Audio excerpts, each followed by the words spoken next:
The fundamental alignment and characteristics of each technique are covered in detail in a number of films in this channel, after which I teach the important ideas for producing power to strike, kick, and parry strikes.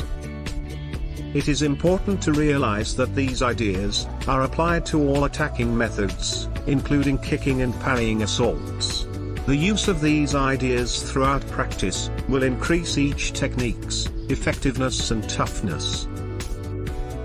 Does karate fit under Newton's third law, which states that for every action, there is an equal and opposite reaction? This claim can be taken to mean that the earth, not the body's muscles, is where the power originates from, but how?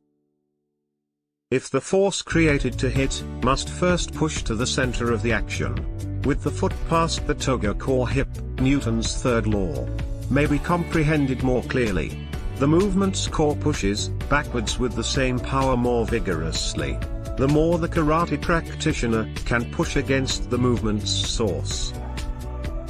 The timeliness of the reaction is referred to as the ground reaction force. The force created during the execution of a strike or any other attack, including a kick, originates from this force from the ground.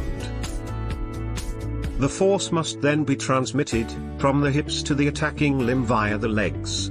The more force a karateka can apply to pressing their rear foot to the ground, the more power they have to use in an attack. This power conversion is essential and demands rigorous and persistent practice to master. The response force of hitting the target itself is still another extremely crucial reason for comprehending this idea. Newton's third law states that this reaction force will flow back to the item that was struck, redistributing the energy to the karateka's body. The heel of the foot should be down, and the foot should be flat to ensure that the force generated during the stroke is properly transmitted. Failure to do so results in the reaction force being fundamentally out of sync with the opponent's assault and activity. Since this force must be transported from the primary source of motion via the lower body, the upper body, and ultimately the target when it has been released, the hips are where this energy is transferred, serving as a crucial link between the lower and upper bodies. As previously said, the hip is the key to the transfer of force.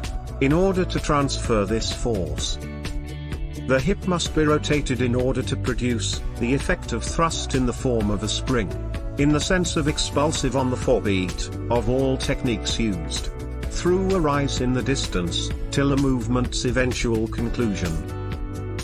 It should be emphasized that the amount of hip rotation required to complete this transfer is minimal. For power transfer and other advantages, we don't need to rotate the hips past 20 to 30 degrees.